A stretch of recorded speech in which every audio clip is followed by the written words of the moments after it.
We're now going to hear from Marion Calder from For Women Scotland. So just for a brief, quick overview, for those who may not be aware as to our politics here in Scotland, a year ago we had a very famous, well, just over a year ago, famous First Minister called Nicola Sturgeon, who unfortunately couldn't kind of identify or answer a question if Isla Bryson, who is a double rapist, who was male, but identified as female, was actually a female. So she was asked and she was asked and she was asked again. And eventually she had to resign, which we were very happy about. So then we thought, right, ding, ding, round two, let's have our second First Minister, of which we got one. And then we had the same problem with him. And at this point, we had the Green Party also in Parliament in government rather, with the SNP. And then the same problems kept happening. And we brought hate crime in, which protected kind of men's rights more than female. Female weren't put in this. So questions started getting asked. And then we had the CAS review, of which I know a previous speaker several weeks ago spoke about, of which is the long-awaited report about how we should be actually treating individuals that identify as being the opposite sex. And this caused great consternation towards the Green Party, who are currently in government, because clearly they didn't want this. And then we lost our second First Minister because they had fallen out. So now, just over a year, we're now on our third. And it's not going particularly well. So our new First Minister, whose name is John Swinney, has been in position for just coming up for 2 weeks this coming week. And it's not looking great. And also to add insult to injury, we've also, in the wider UK, have just announced a general election. So now it's even more chaotic than it was before. And still, no one seems to be able to actually figure out what a woman is.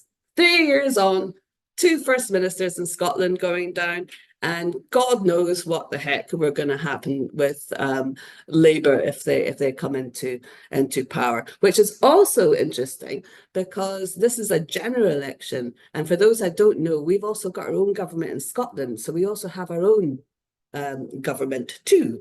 So we have different aspects of power that the two countries as such will look at. So we could have a Labour Party, perhaps, in England, who seem to be still not particularly certain about what sex actually is and keep coming up with random statements. And then we have our new First Minister, who is doing everything to avoid the subject matter in its entirety. But he won't, because there's other bits of legislation coming forward this year. And if the Green Party still throw their toys out the pram regarding their wishes not being listened to, where it's conversion therapy bill, where they just want everyone to have all the drugs in the world that can allow you to change sex at whatever age, it's not going to go away. So that's our kind of current political place of where we are. So just total chaos. But to be quite frank, this is something we can work with. Because if no one actually understands what's going on, happy days for us. Because quite clearly, everyone has realised this stuff is insanity. And it is not good for political parties, regardless if you're on the left, right, middle, doesn't matter who you are. This is not good for anyone. So, yeah, so that's the kind of where we are. So for those who've been paying attention into the news over the past week or so, you may have heard of an individual called Marudal Madwa. Marudal is a male who is the chief executive of Edinburgh Rape Crisis Centre. So yes, you heard it, a man, chief executive of a rape crisis centre. Yeah, this guy is a character. Before he became chief executive of the Rape Crisis Centre in Edinburgh, he was a manager of another rape crisis centre in Scotland. Now, clearly, he's a man, he's just a man, but also identifies as being a woman, because of course he does. So these jobs in Scotland, we have a thing called Schedule 9, where you are allowed to employ just females only, which would be understood because it's a rape crisis centre. And he is purely man. And even though we have the thing called the gender recognition certificate, because this individual is an Indian national, he can't have a GRC. So, I mean, as far as I'm concerned, you're a man, you're a man. It doesn't matter if you've got a GRC or not. However, there is actually points of law which do allow a GRC to allow basically bits of paper that whether it's a passport or various other things, and how you get married. So your relationship with the state, it doesn't mean relationship with the general public, but your relationship with the state, you could be perceived as, or legally as opposite sex. There's a load of nonsense, but here we go. But he can't actually have one because he's international. Yet he applied for this job, knowing that he's male for all intents and purposes, and they hired him. Now, this was someone that is actually quite renowned as being a trans woman, because he's done a lot of interviews over the past several years. In fact, he actually stood as being a candidate for the SNP as, of course, you'll guess it, a women's officer, because why wouldn't she be? So he is very well known in Scotland for his views. He's done interviews where he has stated that women with views like myself that would be accessing a rape crisis centre would have to reform their trauma. So we'd have to be educated, because clearly our views would be wrong. So instead of possibly addressing the fact that a woman's been raped or has been sexually assaulted, you know, he would actually be concerned about having the wrong views. So if you actually ask for a women-only service, that clearly would be transphobic. So he has been renowned and infamous over the past several years. There's been multiple complaints to Rape Crisis Scotland, which is an umbrella organisation that sits over, and I wouldn't say just manages it, but it kind of is an administrative umbrella that looks after all the separate rape crisis centres in Scotland. And they didn't do anything. This has been raised with professional feminist groups that get money from central government, and they didn't do anything. I mean, they laud this individual. This is more progressive, having this man, you know, being the chief executive of this centre. But thank you for karma. So, and unfortunately, a poor brave woman that worked at the centre called Ros Adams, who was abominably treated by working at Edinburgh Rape Crisis Centre. So she was a therapist dealing with all these women that have trauma. While working there, one of the other members of staff identified as being non-binary. Now, this was a female, so that was identifying as being non-binary, and then chose a male name. So you can see there's going to be a slight problem here. We already have a chief executive that would be an unknown name. Marudal is actually a male Indian name. Murudala would be the feminist one. But however, now we've got a female that's now identifying as non-binary but using a male name.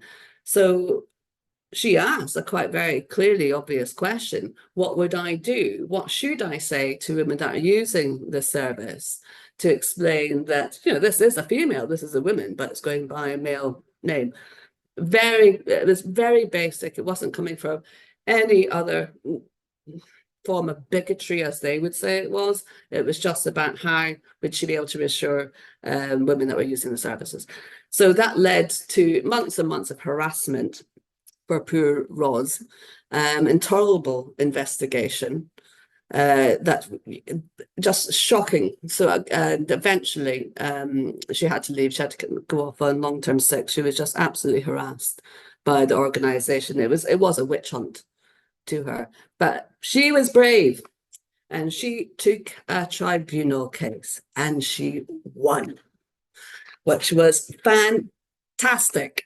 And the result of the case came back very, very quickly.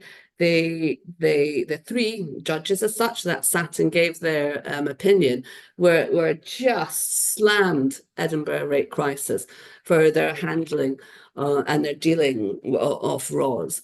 So if you want to look at it, the findings of the court case are actually found online. I can possibly send them to Joe, and they can Joe can possibly put the link to it, because reading it is just fabulous. But then you actually, as fabulous as it may be, but then you understand what the heck Ross had to put up with while working there. So that was fantastic as it was. But then we're over a week later, guess who's still employed? Mrudo Wadhwa, still there. Now, anyone else with having found that they had just been so horrendous to the employee rather, that there was a culture within the organization, that this man had basically put his views on pretty much every single other person that worked there. And he never gave evidence in the trial at all. So didn't even rock up. So this was all his mess, but didn't rock up to do with it. And his fingers the control was all from him. He's still in position. And all Edinburgh Rape Crisis have said that they were disappointed. So disappointed, and they will review. And currently they've put in an independent a few months ago. So they obviously realized something was going to go wrong. So they've requested an independent. I'm going to use bunny ears for that, because I really don't think this individual is going to be particularly independent, to review the Edinburgh Rape Crisis service. So it feels in Scotland that we are 2 steps forward, 1 step back. Every time we keep winning these great cases, these get a lot of press. The Mrudo's not been out of the press for the past week, with people kind of concerned and going, what is going on here? I mean, if you were an individual, a normal individual, you would probably have resigned because of the embarrassment of this, or the understanding that you have led this organization to just being in the press every single day, and the downfall, the reputational damage to it. But no, still there. And a lot of the board members have resigned. So it would be up to the board to maybe request his resignation, or maybe sack them, or even put themselves in special measures to understand what is going on within that rape crisis unit. I mean, the findings are extraordinary. They had a hate crime file. So the women that were actually putting in their writing in regarding the concerns, because then, like myself, if a man is a man, and you were going to use the pronoun he, but because of these pronouns, this is hateful. So all these kind of complaints or letters of concern were getting marked and put in a hate crime file, of which a member of Edinburgh Rape Crisis also took to the press. So actually took the letters that women were actually stating their concerns and took to the press. They say it was redacted. I doubt it very much, but they said it was. There's still other points that came out were that in Edinburgh, we have, thank God, another rape crisis centre called Byra's Place. And Byra's Place is the one that was funded by our wonderful supporter, J.K. Rowling. You may have heard of her.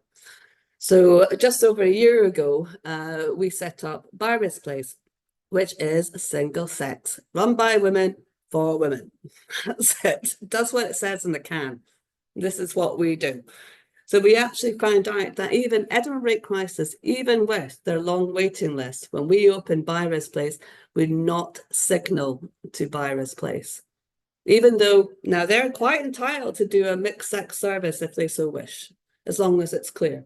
We are a single sex service, and they refused. They said they would not recommend or signal for women that needed support to go to Byra's Place. It's absolutely astonishing failure.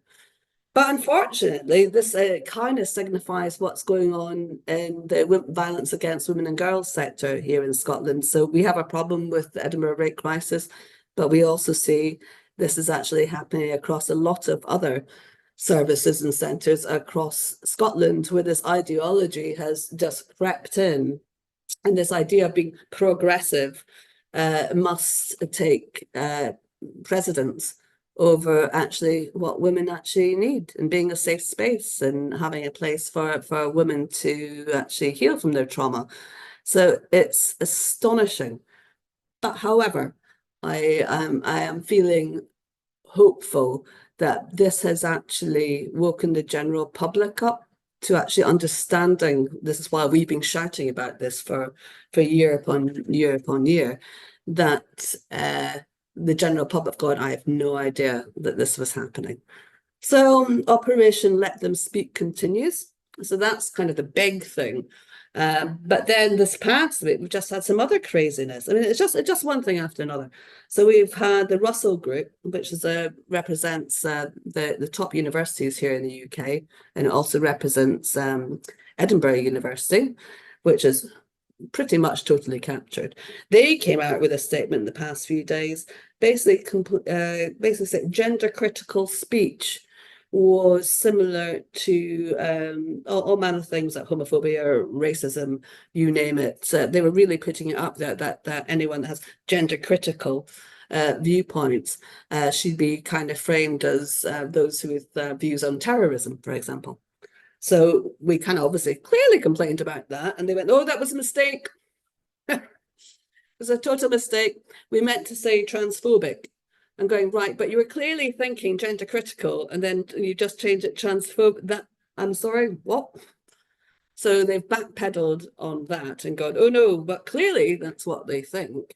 So that went through. And then we had the Literary Association Scotland in the past, that story broke yesterday, when they were stating that anyone that realize that sex is a binary, you can't change sex, it must be the TERFs, and they actually use the word TERF. No books from TERFs should be actually put in bookshops, and these women or writers or authors shouldn't be platformed at festivals, book festivals.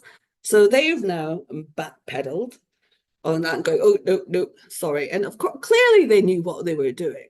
They just weren't expected to be caught on this. It may all be a bit crazy in Scotland, but there's some good things happen, and we won't wished.